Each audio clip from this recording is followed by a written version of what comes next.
You're listening to Invisible Malaysia. In this episode, Tenaganita Program Officer Hasnah Hussin talks about why her parents left Myanmar and what it's been like for her to be born and raised a refugee in Malaysia. Now, there's a little bit of Malay in the introduction when I describe Tenaganita, but the rest of the conversation is in English. I hope you find the episode useful. Hello everyone, my name is Nadine Faizal. I'm an intern at Tenaganita. Tenaganita merupakan sebuah organisasi hak asasi manusia yang mempromosikan dan memelihara hak asasi golongan-golongan pekerja dari luar negara, refugee, trafficked individuals, women and children in those communities too. Hari ini saya bersama Hasnah yang merupakan sebuah case officer dekat Tenaganita.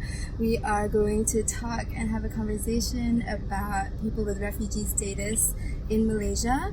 As we both know, there are 170,000 registered refugees with the UNHCR, which is the United Nations High Commissioner for Refugees, and there might even be double that number. Yes, even triple, because there are many more unregistered. Yeah, there are lots of undocumented people who would qualify for refugee status as well. Hasnah, who is my colleague at Tenaganita, herself has refugee status. You are registered with the UNHCR. Yes. So she would be the most qualified to tell us what that means, what it means to be a refugee in Malaysia. Okay, a little bit background about myself. Okay. I was born in 1992 at Terengganu, Kemaman. Basically, if you are born in any country, you belong to that country national. As in, you are the citizen of the country. But as a refugee in Malaysia, because Malaysia is not signatory to the Refugee Convention, I'm still a refugee. Yes. By the status, I'm supposed to be stateless. Because I was born here, I'm not Malaysian, neither from Myanmar because I was not born there, no identity. But because my parents are from Myanmar and they are refugee, so the refugee status transferred to me. Not transferred, basically sharing the refugee status because of my parents. Yeah. So my parents is Rohingya refugee. My mom from Situe, my dad from Mongdo. And both of them meet here in Malaysia. Basically, this is my second dad. My first dad, I never saw him. And I never knew who is he actually. I just found out that my current dad is not my biological dad 6 years back when UNHCR called us and said, "Can we speak to your stepdad, please?" Yeah. And then that's when you figured out that your dad was your stepdad. Yes. So I guess the question that a lot of Malaysians would want to ask is, why did your parents, because you were born in Malaysia, right? And you said the refugee status was transferred to you. Just because you're born in Malaysia doesn't mean you're a citizen. Yep. But going back to your parents, why did your parents come to Malaysia in the first place? Okay, first of all, they was born in country where the country don't recognize them as a citizen. There are Rohingya minorities back in hometown until today. Yeah. Since there are Rohingya and Muslims in Myanmar, they are not recognized as one of the ethnic in Myanmar. So because of that, they receive a lot of persecution. My dad is religious scholar, so he was basically harmed by the government and the soldier itself because he is practicing religion, and it's not easy to practice religion in a country where it's not ruled by the democratic way or a Muslim country such as Malaysia. So my dad have to run because of the religion's perspective way, where he received a lot of persecution. He has to do forced labor, same like other refugees. He has to go for poaching, where he got beaten up, he got arrested for no reason.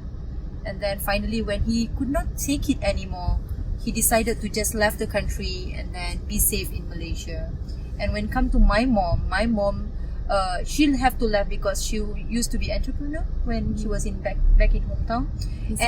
In Situe. She was born in Situe, but she grew up and do her business in Yangon. So she has traveled from Situe to Yangon, Yangon to Situe. Is Yangon the capital? Yes. So as a Rohingya refugee, you are not allowed to travel. You don't have any documentation to prove yourself. Basically, you are just human being living in a country with no documentation. They give you one kind of card in Burmese or in Rohingya they call Yaye Kapra, which stated that you are Bengali or Bangladeshi, which is many people don't receive or don't want to accept that card, because why should I accept a card which stated myself as a Bangladeshi, even though I was born, grew up, and I'm a citizen of Myanmar. So my mom don't used to have that card. So she used travel document, like you have to pay certain amount to the village leader, and every checkpoint you have to pay certain amount to travel to another village. So it's not easy as Malaysia, where you can go from Jalan Satu ke Jalan Dua with no payment. So in Myanmar, it's more strict when it comes to this kind of sub-ethnic and minority ethnic. So my mom was the entrepreneur. One of the biggest challenge that she faced, she cannot practice her religion. So she was not wearing hijab. So once in a while, if she practiced her religion, she got arrested. Plus, when the government found out she's a Rohingya who are doing her own small business, because she's selling vegetables. Like she take vegetables from Situe with cheaper price and sell it in Yangon, or fruits. She do her own business to survive, because my mom very independent since very young, because my mom's family have so many siblings, and my mom have to support herself in order to survive. So she has been doing her own business since very young age. So she's used to those discrimination words. So she hide herself as a Rohingya most of the time. So when she was revealed by the government, by the people around, that she's a Rohingya, wearing hijab, a Muslim, so she was basically haunted by the soldier. The soldier wanted to arrest her. So at that time, she decided to leave my other siblings back in hometown, and I was on my mom's tummy at the time. My mom was pregnant and she didn't know about it. And then she went to Thailand. So she was in Thailand for quite a while, for a few months, while waiting. How did she get to Thailand? By bus and train. According to her, at that time it was a bit easier to travel from Yangon to Thailand, because the border is not very strict like now. So she traveled by bus and train to Thailand. She was waiting for her name to be clear in the government side so that she can re-enter the country. But later my maternal granny informed my mom, because they are in touch, they informed my mom, your name has been deleted from our family censor. What? Yes. So which also mean, if by chance she enter Myanmar again and she encounter any of the authority, she will be immediately arrested. So they have this family censor where the soldier will come to you consequences. Will come to you every time, every week, sometimes 2 days one time, 3 days one time, to check who are in your house. Okay. They will see the family censor. If only 5 name, 1 extra person, that extra person will be arrested, and these 5 people will have to pay fine. And that they don't do that to the Burmese citizens of Myanmar. No, they only do that to the minorities. Okay. I'm not really sure about how other community treated, because this experience all shared by my own parents. So I know these are going on when they left the country. So that's how they met. They left the country and then they came to Malaysia. Basically, I grew up alone. I was born in Terengganu, and then my mom moved to KL. When she knows she cannot go back to her hometown, there is nothing in Thailand for her. And then at that time, Thailand was very, very famous for trafficking. So my mom has this fear that she's gonna be trafficked into sex trafficking, organ trafficking. She has that fear in herself. So she decided to come a little bit forward to Malaysia and try to survive. So when she arrived in Malaysia, I was born in Terengganu. According to my mom, I was quite few years in Terengganu, maybe 1 to 2, 3 years. And then Baru nak tanya, boleh cakap logat Terengganu tak? Logat, kalau orang cakap bahasa Terengganu kita faham, tapi sebab kita grow up dekat KL kan, so bahasa KL lagi familiar. I see. So my mom moved from Terengganu to KL, and in KL I grew up alone. We faced a lot of discrimination being among Malaysian. People, my neighbor used to call me budak Burma, not even by my name. In Myanmar, kala is a discrimination word to Rohingyas. Same like in Malaysia, Indians don't like to be called kaling. I'm sorry to use this word, but these are some examples that I could use to explain why kala is so sensitive to Rohingyas. Because it sounds the same to Indian in Malaysia for us to call them kaling. So this discrimination word continues for many years until they accept me being blended in the community itself. Because at that time, I remember only 3 houses of Rohingya in my housing area. So it's more to like, they started to accept me the way I am, and then they started to call my name. My parents try very hard to put me in school. Before my parents met, kita berpindah rendah. It's not safe to stay in one place because rapes, harassment, so many things going on around us. There are times when me and my mom have to hide in water tank because the raids was going on. In the roof? Yes. In the roof of the house, me and my mom hide me in water tank. She basically put her hand all the time on my mouth so that I don't cry. It was fearful time for me, but still, by the time all the pain gone, but the memory is still fresh. The memory is still fresh. When I think of those days, I feel how lucky am I that I'm still surviving in Malaysia. How great is my mom and dad that they able to put me alive, still keep me alive until today. Because I did face a lot of things. I grew up alone. That's why friends to me mean a lot. I don't have siblings near to me. My mom was a single mother until I was 10, not even 10, 6 maybe. Until after 6, I got my dad. They met somewhere, I don't know. And then I know he's my dad from that time until today. And he never treat me in a way that make me feel I'm not his own daughter. So I never knew that he is my stepdad. For me, he has been my hero. He's my first crush, my everything. Okay, because he's there whenever I need him. He's there, including my mom. It's just that living in Malaysia as a refugee is not easy. My mom have to do 3 jobs in a day in order to feed me. My dad do 3 jobs as well. KLCC that you guys seeing right now, my dad was one of the worker in those. One from thousands hand that built up KLCC. Some of the hand was from my community people. Oh my god. My dad was a construction worker in KLCC. He was arrested once during working and then detained, prison, deported to Thailand, trafficked to fishermen for a few months, and then when his condition about to die because he was very weak. Being in the sea for a few months, it's literally killing you, slow killing people call. So when he's about to die, the fishermen drop him back to the land.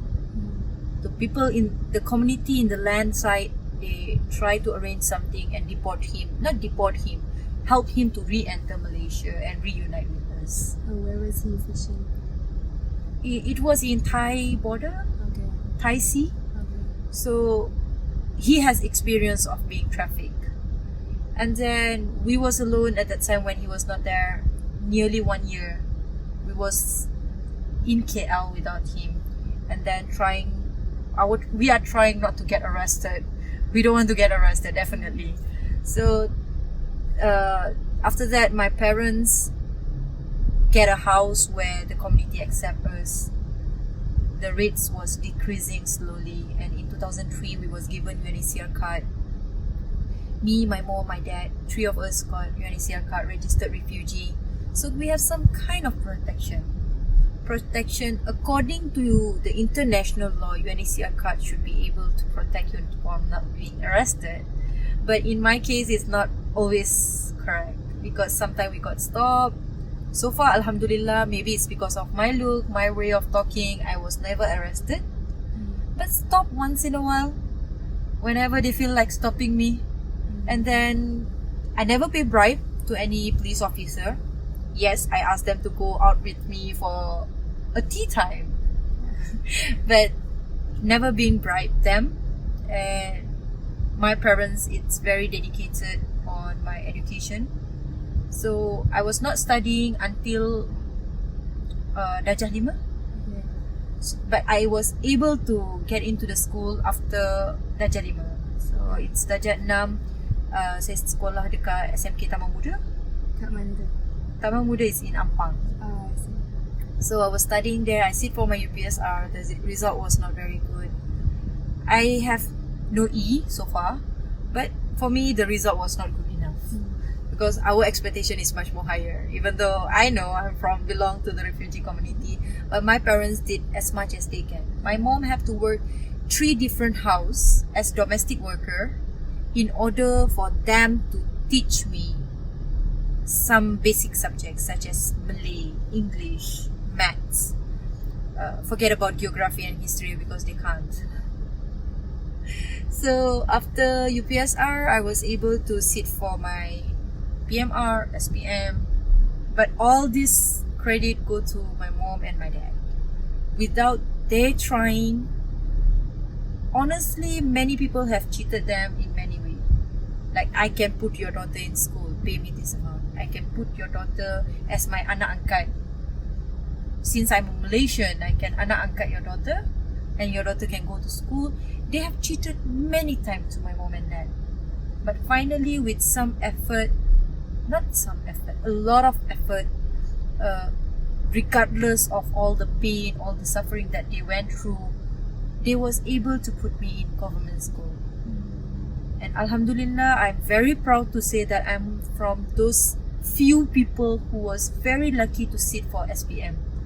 And if you ask me, if your next question is SPM mean anything for a refugee, I would say yes. It's mean almost 70% of ourselves being in Malaysia and being me right now in Tenaganita as case officer. People said education in a government school, it's not really what we need, like a refugee children need. Refugee children can study in community-based organization schools. But for those who are saying that, I would like to invite them to our community school and see how this community school actually run. For those who can't even speak good Malay, they are teaching Malay to other kids. How that make you feel? And the children themselves started to feel, we have no future, why should we waste time every day coming to school? We should just work or get married.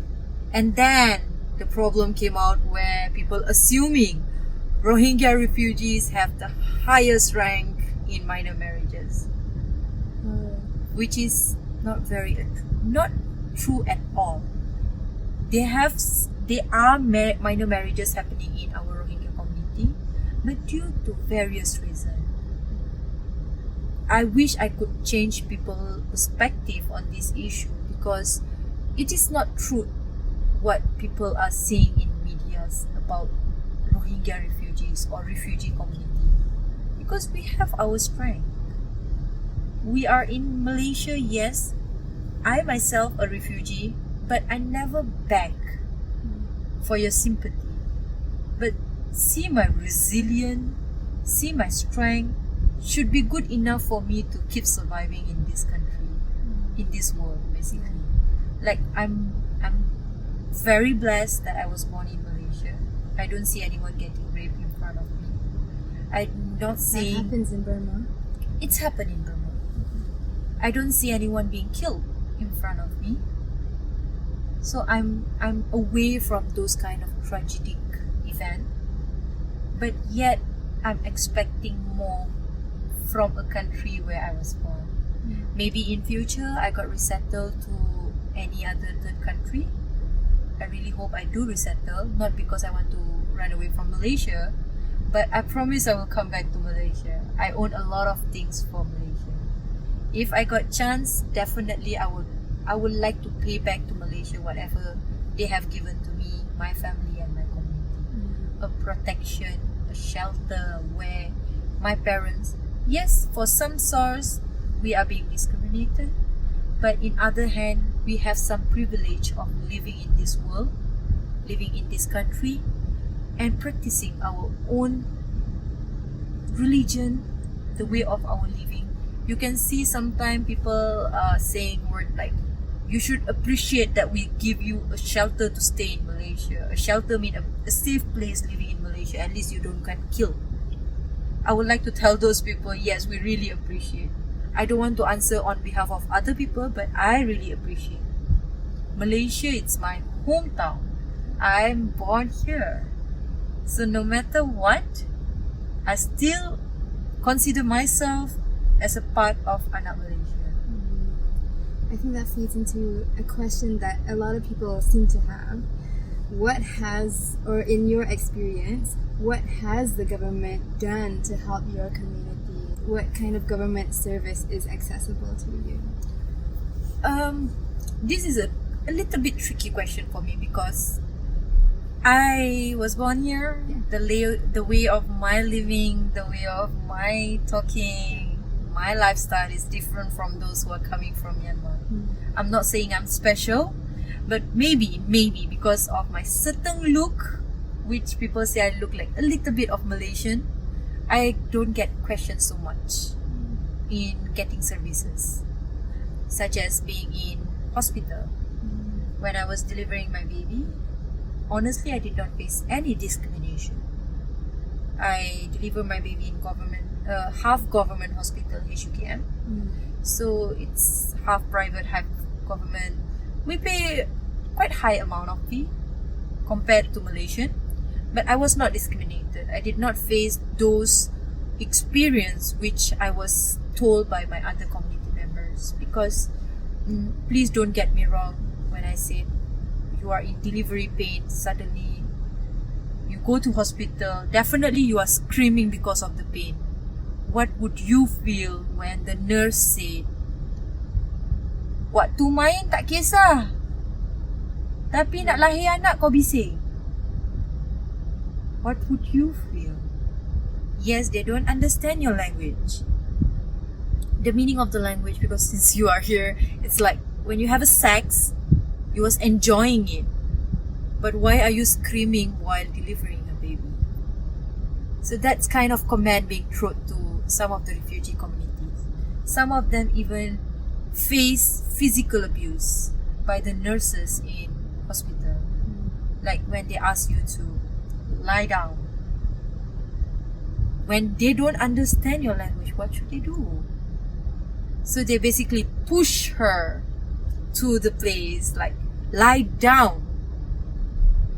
Open it up. We need to see. So those kind of things happen to the refugees community, other refugee community. I'm not saying everyone is bad.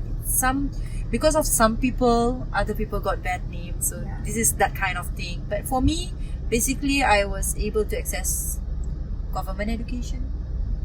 I was able to access, if I want to make any report, I don't have any challenges making report. Police reports.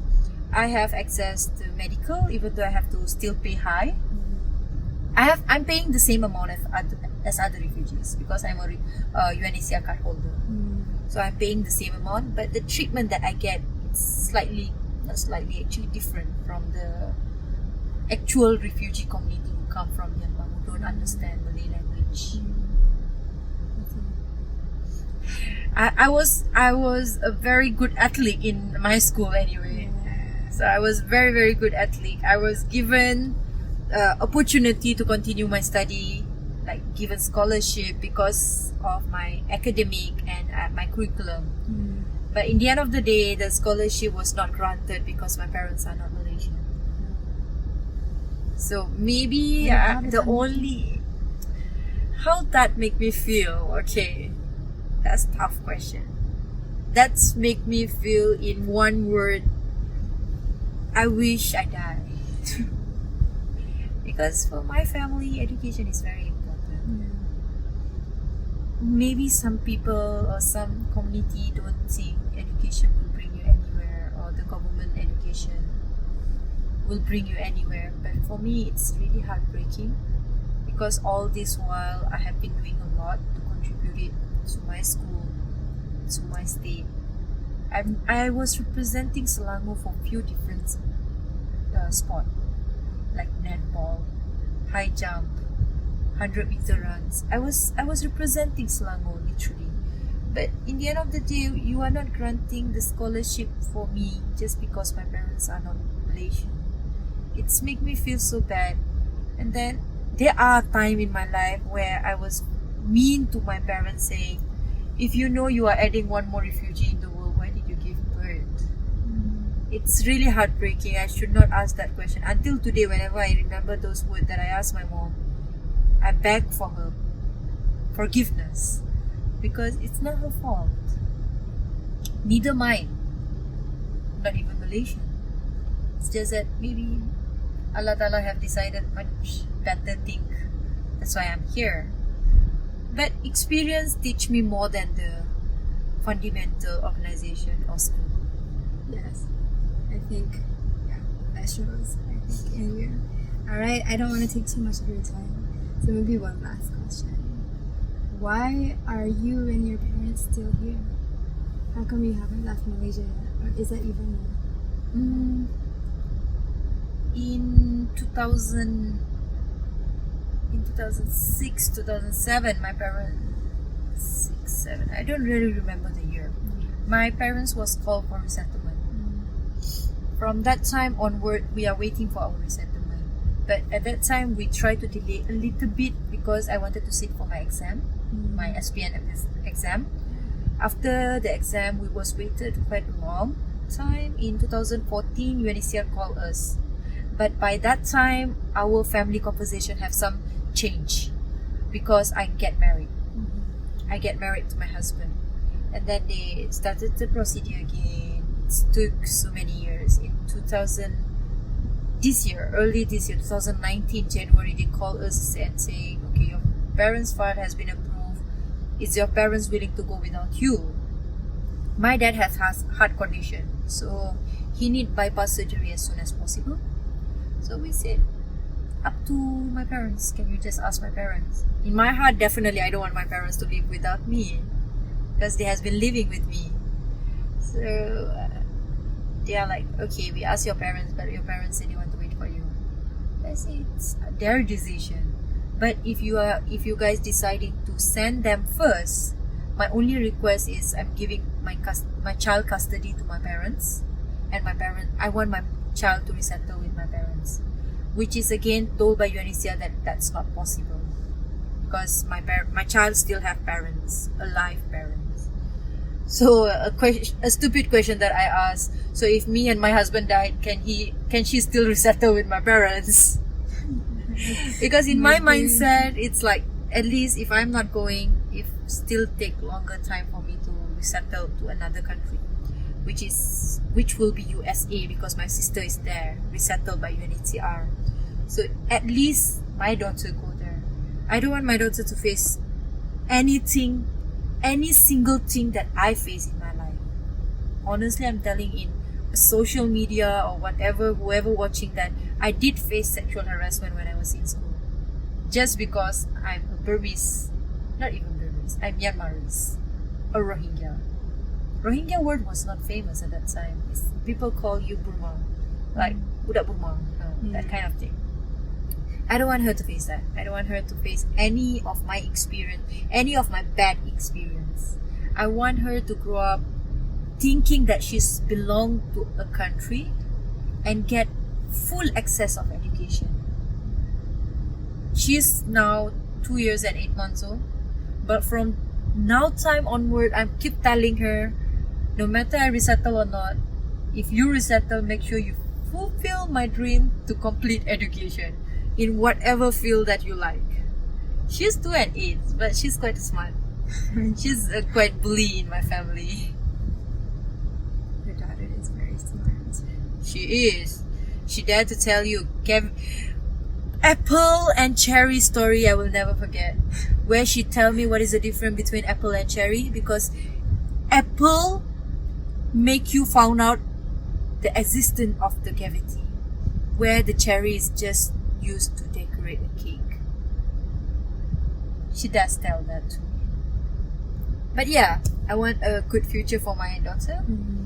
If by chance UNHCR and Malaysian government cooperate and saying those who born here will get full citizenship, or not even citizenship, at least education right, work right, I don't think I will leave Malaysia.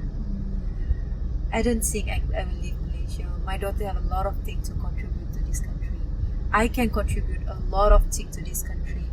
I do want to resume my education. My mom and dad can at least go for Hajj. That's it. I don't want much for the world to change. Like, I don't want a fancy home. I don't want to work as a businesswoman. I don't want to be in very high position of the country, politics. No.